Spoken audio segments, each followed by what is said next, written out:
नमस्कार दोस्तों, स्वागत है आपका अपने प्लेटफॉर्म एनसीईआरटी बाय विक्रम पर। आज हम करेंगे अध्याय 8 के अभ्यास के प्रश्न उत्तर व पाठ के स्टार्टिंग में जो दिए हुए होते हैं अन्य महत्वपूर्ण प्रश्न उनको। तो मैंने आपको बताया है कि मेरा एक ही लक्ष्य है कि आपको क्वेश्चन आंसर समझाना, न कि रटवाना। तो आज हम इस प्रकार से क्वेश्चन आंसर समझेंगे कि इनका आंसर आपसे कभी भी पूछ लिया जाए, आप अगले को बता दोगे कि इसका आंसर ये होगा और आपको कभी भी याद करने की जरूरत नहीं पड़ेगी। आज मैं आपको इनको अच्छी तरह से समझा दूंगा। तो चलिए टाइम वेस्ट नहीं करते, आज का अध्याय स्टार्ट करते हैं। देखिए, जो पहला प्रश्न है वो है भारतीय परिदृश्य में विविधता में एकता का क्या अर्थ है। कि जब हम भारत की बात करते हैं तो विविधता में एकता का क्या अर्थ है। तो देखिए, इसके दो प्रकार से उत्तर हो सकते हैं, वो दोनों मैं उत्तर आपको समझाऊंगा और आपका टीचर जो आपको करवाए उसी तरह से आपको लिखना है। समझा, मैं आपको दूंगा दोनों आंसर इसके। तो चलिए पहले इसका पहला उत्तर देखते हैं क्या है भी। तो यहां पे बताया गया है विविधता में एकता का मतलब है कि विविधता होती है अलग अलग चीजें और उनमें एकता। इनका मतलब है अलग अलग भाषा, धर्म, पहनावा, भोजन, रीति रिवाज होने के बावजूद हम सब एक साथ मिलकर रहना सीखते हैं या फिर एक साथ मिलकर रहते हैं। तो ये क्या है, भारत में विविधता में एकता है। ये चीज आपको समझ में आई। इसमें आपने क्या किया कि सारी चीजें कंबाइन बता दी, कि आपने बता दी कि भारत में अलग अलग प्रकार की भाषाएं बोली जाती हैं, अलग अलग प्रकार का खाना पीना है, अलग अलग प्रकार की संस्कृति है, अलग अलग प्रकार के रीति रिवाज है। इतनी चीजें अलग होने के बाद भी हम क्या है, हम सब मिलकर एक रहते हैं, हम सब एक होकर रहते हैं, हम सब भारतीय हैं। ये बात समझ में आई आपको।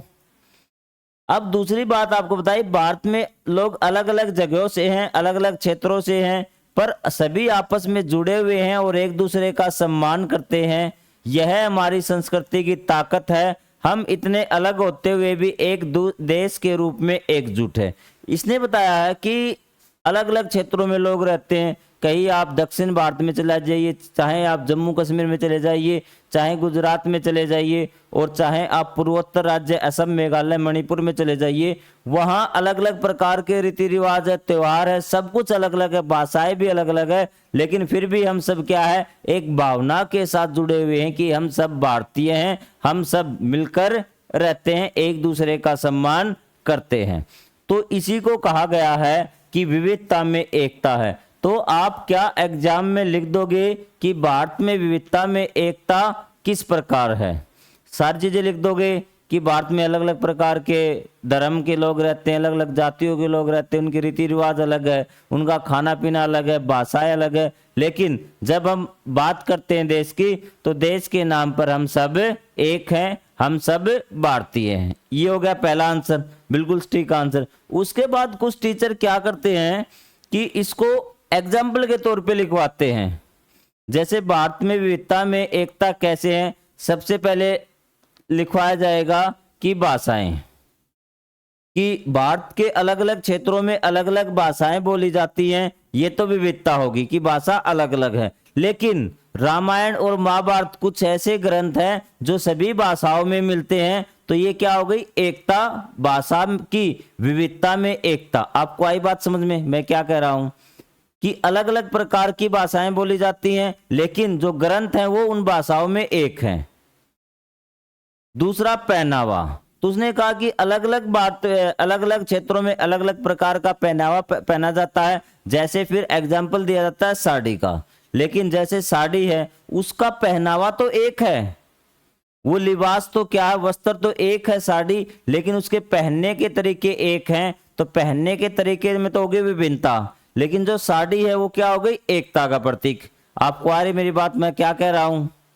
फिर तीसरी बात आपको बताई जाती है खाने की, कि पूरे भारत में अलग अलग प्रकार का खाना खाया जाता है, लेकिन जो खाने को बनाने के लिए जो चीज प्रयोग होती है, जो मसाले प्रयोग होते हैं, जैसे आमतौर पर आटा है आपका, गेहूं, चावल प्रयोग होता है, वो एक है।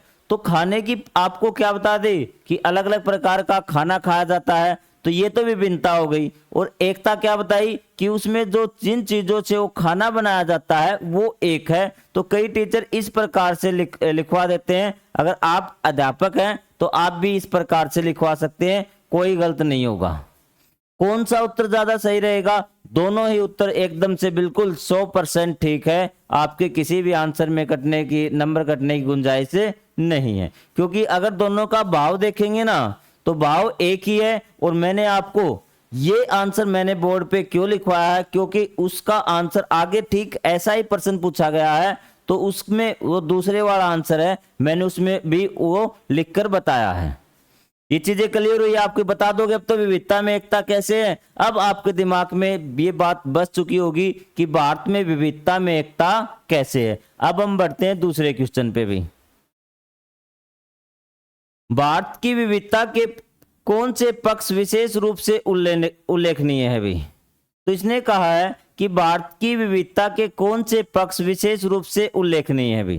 तो इसने बताया कि भारत में सेम जो इस क्वेश्चन का जो आंसर आएगा, आप जो मैंने सेकंड क्वेश्चन समझा ना फर्स्ट का, वही लिख सकते हैं। लेकिन इसमें हम बात करेंगे भारत की विविधता के कौन से पक्ष विशेष रूप से उल्लेखनीय की जिन बातों का हम जिक्र करते हैं। तो भारत की किन कौन सी विविधता की हम जिक्र करते हैं? तो ये देखिए, सबसे पहले हम भारत की विविधता की कई बातों में दिखती है भी। सबसे पहले भाषा भी, कि भारत में भाषा की विभिन्नता पाई जाती है, जिसकी हम अक्सर तौर पर बात करते हैं। भारत में बहुत सी भाषाएं बोली जाती हैं, हिंदी, तमिल, बंगाली, गुजराती आदि और भी बहुत सारी है।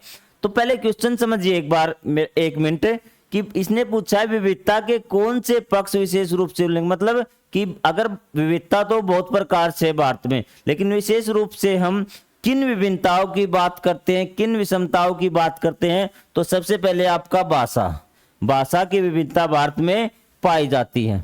चीज क्लियर है आपकी? नंबर 1। नंबर 2, खाने की विभिन्नता।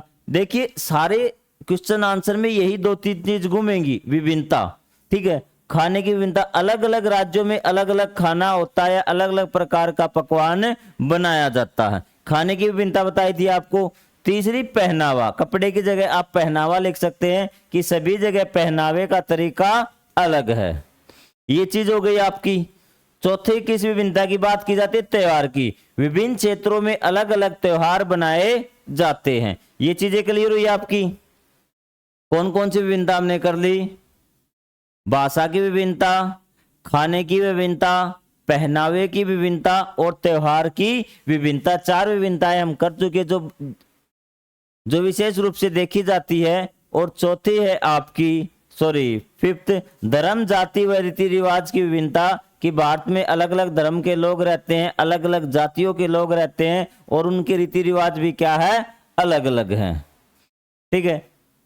6 आपका दे रखा कहानियां और महाकाव्य। तो आप इसमें लिख सकते हैं रामायण, महाभारत, पंचतंत्र की कहानियां पूरे भारत में अलग अलग भाषाओं में सुनी और पढ़ी जाती है। ये इतना ज्यादा इंपॉर्टेंट नहीं है, क्योंकि ये सारी चीजें, ये 6 जो पॉइंट है, ये आपका पहले पॉइंट में कवर हो गया कि भाषा की विभिन्नता। अगर आप लंबा खींचना चाहते हैं आंसर को तो ये 6 पॉइंट आप लिख सकते हैं, लेकिन 5 इंपॉर्टेंट पॉइंट में से आपको सारे आपके दिमाग में बस जाने चाहिए, छप जाने चाहिए। और अब तक तो छप चुके होंगे कि भारत में किन किन विभिन्नताओं की बात होती है।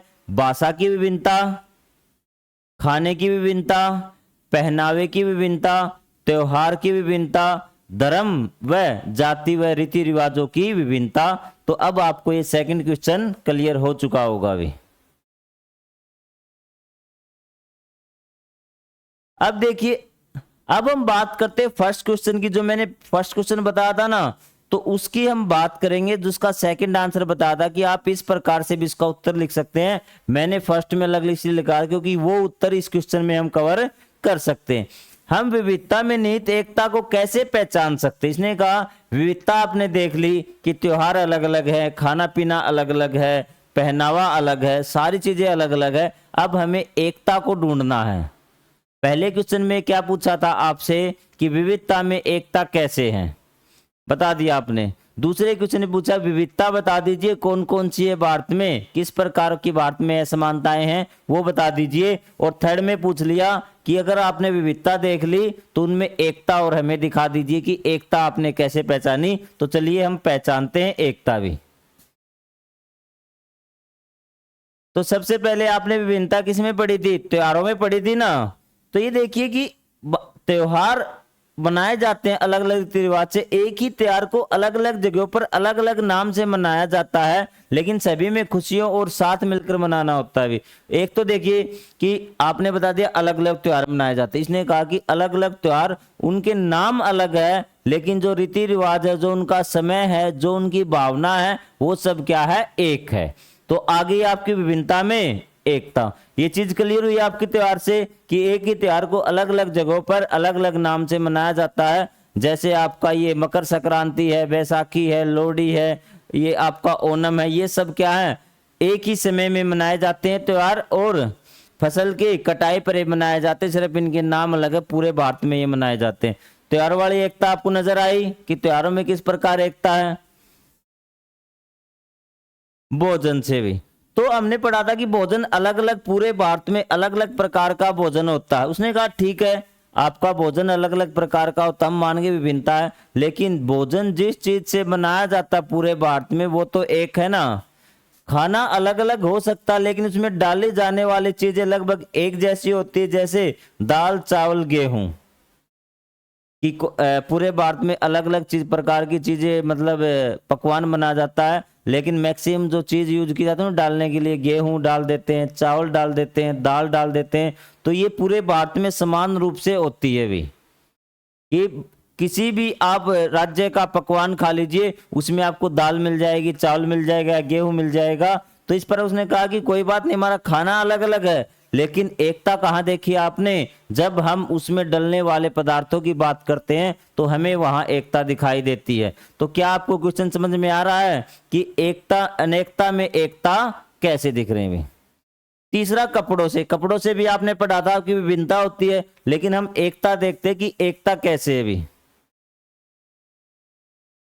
तो इसने बड़ा आपकी बार बड़ा शानदार है कि कपड़े अलग हो सकते हैं लेकिन पहनने का उद्देश्य एक ही होता है, हमारी परंपरा निभाना और शरीर को ढकना भी।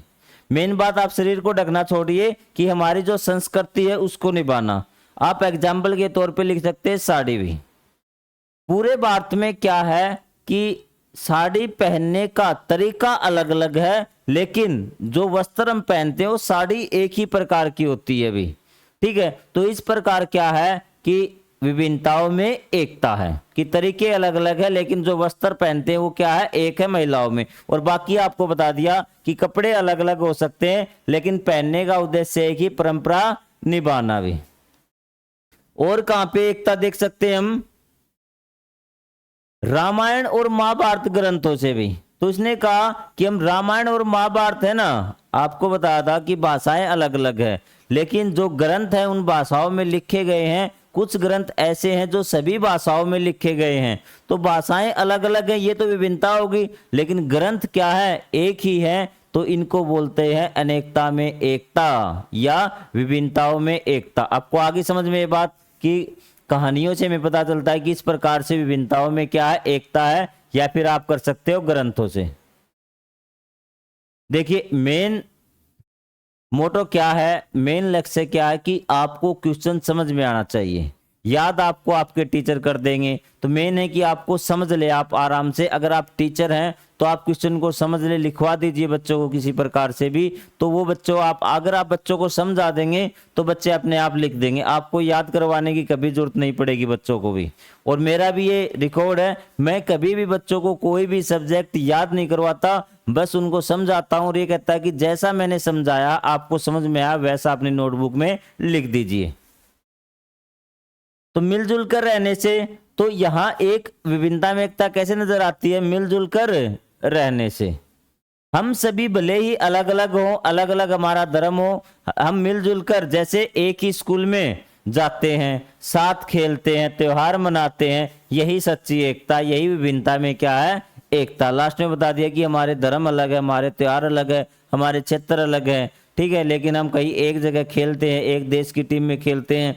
तो ये क्या विभिन्नता में एकता है। एक ही स्कूल में हम जाते हैं, आपके स्कूल में देखिए आप अलग अलग धर्मों के बच्चे आए होंगे, अलग अलग जातियों से बच्चे आए होंगे, अलग अलग क्षेत्रों से, गांव से आए होंगे, और अलग अलग उनमें रीति रिवाज होंगे भी। तो ये सब चीज हमें क्या बनाती है, एक बनाती है भी। तो ये थे आपके पाठ के महत्वपूर्ण प्रश्न, और अब आ जाइए आप अभ्यास के प्रश्नों पर। तो अब दिमाग को खोल लीजिए, कुछ टीचर ये क्वेश्चन नहीं करवाते शुरू वाले, और सीधे कहां करवाते हैं, अभ्यास के प्रश्न उत्तर। तो चलिए अब हम करते हैं अभ्यास के प्रश्न उत्तर। तो इसने कहा पाठ के आरंभ में दिए गए 2 उदाहरणों पर कक्षा में चर्चा कीजिए भी। तो मतलब कि 2 महान व्यक्तित्व हैं, उनके द्वारा विचार रखे गए हैं, तो उन विचारों पे हमें बात करनी है। पहला विचार ये है, ईश्वर मेरी यह प्रार्थना स्वीकार करें कि मैं विविधता में एकता के सौंदर्य का कभी भी आनंद लेना न भूलूं। ये बात कही थी रविंद्रनाथ टैगोर ने। इस बात का क्या मतलब है, वही हमें समझना है। तो चलिए समझते हैं। इस पंक्ति में रविंद्रनाथ टैगोर का कहना चाहते हैं कि भारत में बहुत सारी विभिन्नताएं हैं। ये बात अब आपको समझ में आ गई होगी कि भारत में कैसे भिन्नताएं हैं, जैसे भाषा, धर्म, पहनावा और खाना आदि। लेकिन यह सब भिन्नताएं मिलकर भारत को खूबसूरत और रंग बिरंगा बनाती है। वो कहती है भिन्नताएं हैं, ये भिन्नताएं लड़ाई का कारण नहीं है, ये भिन्नताएं क्या है, भारत को और ज्यादा सुंदर बनाती हैं। तो वे ईश्वर से प्रार्थना करते हैं कि सुंदरता और एकता को हमेशा महसूस कर सके और उसका आनंद लेते रहें। मतलब उनके कहने का मतलब है कि भारत में ये जो विषमताएं हैं, भिन्नताएं हैं, विविधता है, ये हमेशा बनी रहे और लोगों में एकता इसी प्रकार बनी रहे भी, हमेशा के लिए संस्कृति चलती रहे। ये रविंद्रनाथ का कहना था। आपको आई बात समझ। रविंद्रनाथ टैगोर ने कहा कि हाँ, भारत में बहुत प्रकार की विभिन्नताएं हैं, लेकिन फिर भी भारतीय संस्कृति क्या है, एक है। भारतीय लोग आपस में जुड़े हुए हैं और वो चाहते हैं कि ये जुड़ाव, ये जो भारतीयता का भाव है, ये हमेशा भारत के लोगों में बना रहे। तो इस कथन का ये मतलब था। ये चीज क्लियर हुई आपको। संदेश, हमें भारत की भिन्नता को कमजोरी नहीं बल्कि एकता की ताकत मानना चाहिए भी। हमें ये नहीं घबराना चाहिए कि हम अलग अलग प्रकार से रहते हैं, कैसे हम एक होंगे।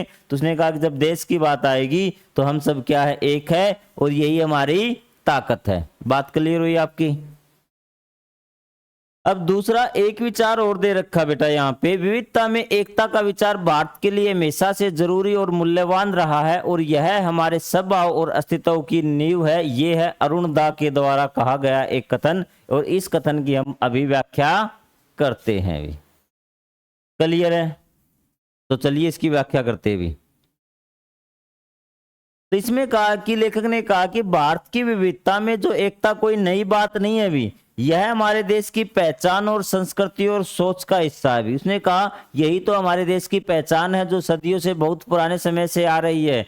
ये जो विभिन्नता में एकता है, ये आज की बात नहीं, बहुत पुराने समय की बात है, जो लंबे समय से चली आ रही है, और यही हमें और देशों से अलग बनाती है, और यही हमारी संस्कृति है। ये बात अरुण दा ने कही है।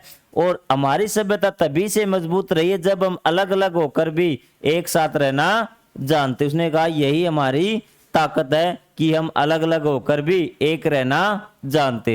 वरना कई जगह तो बहुत ज्यादा क्या हो जाता, मतभेद हो जाता, लड़ाइयाँ हो जाती, दंगे हो जाते हैं। लोग इतनी विभिन्नताएं हो तो लोग क्या करते हैं, हैरानी करते हैं, अरे ऐसा भी देश है जहां इतनी सारी विभिन्नताएं हैं और लोग मिलजुल कर रहते हैं भी। तो लोग ये चीज देखने भारत में आते हैं, और यही भारत की क्या है, ताकत है भी। विविधता और एकता भारत की आत्मा, यही हमें दुनिया के सामने अलग और मजबूत बनाती है भी। क्लियर हुई चीज, ये बातें आपको। तो दोनों उदाहरणों का साथ एक साथ मतलब अगर आपको लिखना आ जाए तो भारत की खूबी यह है कि यहाँ सब कुछ अलग होते हुए भी हम सब एक है, और हमें इस विविधता पर गर्व करना चाहिए, उसे समझदारी और प्यार से अपनाना चाहिए। यही हमारी सच्ची भारतीयता है। तो आपको ये क्वेश्चन क्लियर हुआ। अभ्यास का पहला क्वेश्चन, दोनों विचार आपको समझ में आ गए कि दोनों क्या चाहते हैं कि भारत में विविधता में एकता हमेशा बनी रहे, और ये कोई नई बात नहीं है। विविधता में एकता ये हमें सदियों से चली आ रही है, और यही भारत की क्या है, ताकत है। अगर आप इतना समझ गए तो आपके लिए बहुत काफी है ये। चल ठीक है। अब बेटा आसान से क्वेश्चन आ गया आपके लिए। पंचतंत्र की कुछ कहानियां चुनिए। और चर्चा कीजिए कि उनका संदेश किस प्रकार आज भी प्रासंगिक है। क्या आप अपने क्षेत्र से संबंधित कोई अन्य कहानियां जानते हैं? सबसे पहले तो आपको पंचतंत्र की कुछ कहानियां सुननी होगी भी, तो बच्चे होंगे तो सुन लेंगे, टीचर होंगे तो आप भी सुन लेना भी, और उनकी संदेश आपको लिखना है कि उनका संदेश क्या है। क्या आप अपने क्षेत्र से संबंधित कोई अन्य कहानियां जानते हैं? कि अपने क्षेत्र में किसी ने कहानी सुनी हो, कोई भी आपके आसपास की कोई कहानी हो। तो चलिए एक बार इसका उत्तर देखते हैं क्या लिख सकते हैं। सबसे पहले देखिए, जो पंचतंत्र की कहानियां है ना वो बहुत पुरानी है भी, इसके अंदर जो ज्ञान है वह आज भी हमारे जीवन में काम आता है भी। तो कुछ कहानियां मैं आपको थोड़ा सा हिंट दे देता हूं। शेर और चूहे की कहानी भी, इसमें क्या हुआ था, एक चूहे ने एक दिन शेर की जान बचाई थी भी।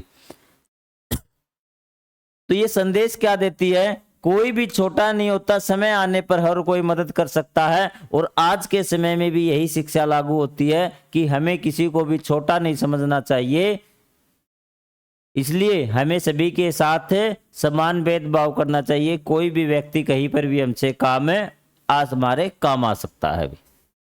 ये कहानी आपको समझ में आई। दूसरी कहानी बंदर और मगरमच्छ की थी। एक चालाक बंदर अपने दोस्त मगरमच्छ की चाल को समझ गया और जान बचा ली भी।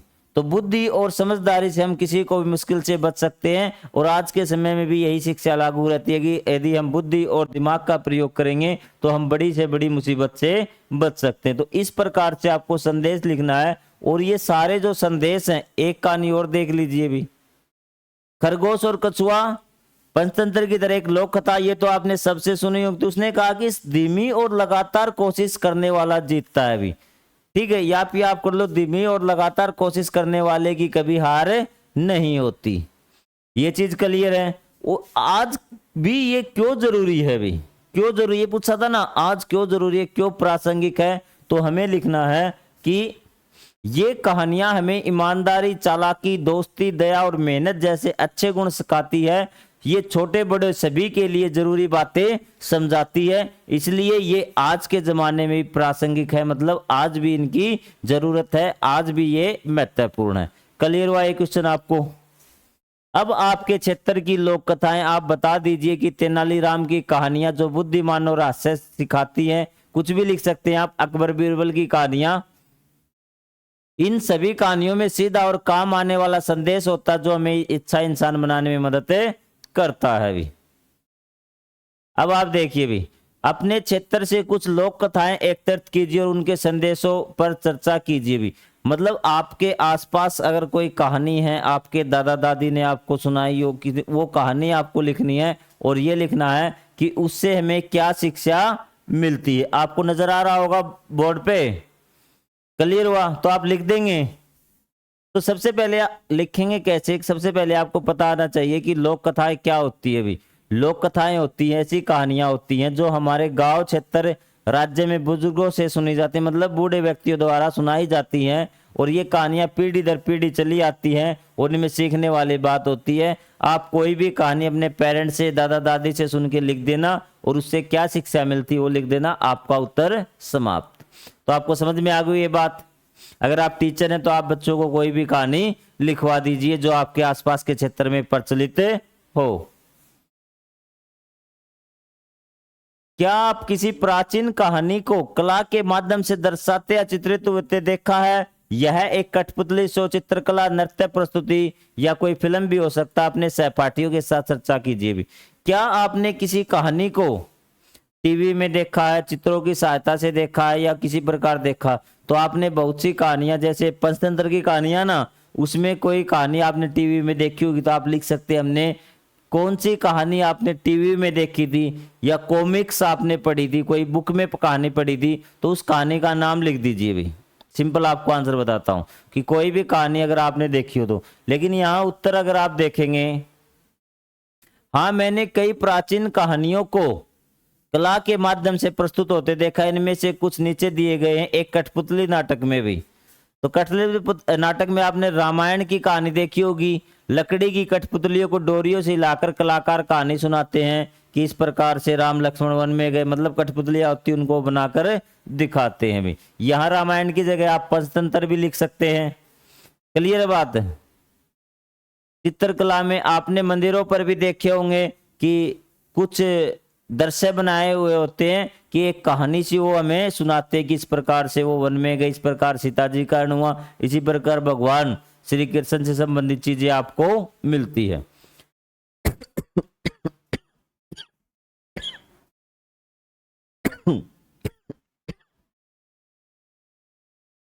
ठीक है भाई। नृत्य प्रस्तुति में भी आपको किसी एक चीज में बतानी, आपको जरूरी नहीं कि आप सभी चीजों में बताएंगे भी। तो आपने बताया ना, आपकी मर्जी पे है ये कि आपने देखा या नहीं देखा, कि एक कला के माध्यम से देखा, आपने देखा, हाँ हमने देखा है। चाहे ये कठपुतली शो में बता देना आप, चाहे चित्रकला के माध्यम से, या कोई फिल्म बता देना भी, आप बता देना हाँ हमने पंचतंत्र की कहानियां टीवी के माध्यम से देखी है, या आप रामायण या महाभारत की जो स्टोरी है वो आपने टीवी के माध्यम से देखी है। इतना सा आंसर आप बता सकते हैं। सभी चीजें आपको लिखनी यहाँ पर जरूरी नहीं है।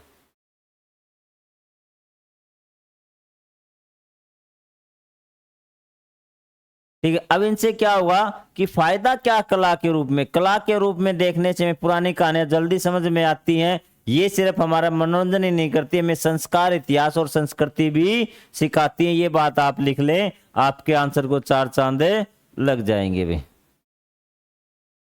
अब ये क्वेश्चन कई बच्चों को परेशान करता है कि ये क्या पूछ लिया अभी। ये क्वेश्चन आसान है और ये आज का हमारा लास्ट क्वेश्चन है और अध्याय भी समाप्त हो जाएगा। यदि आप यहां तक आ चुके हैं देखते देखते तो चैनल को सब्सक्राइब करना आपका हक है। ठीक है, कि आपको सब्सक्राइब जरूर करना है।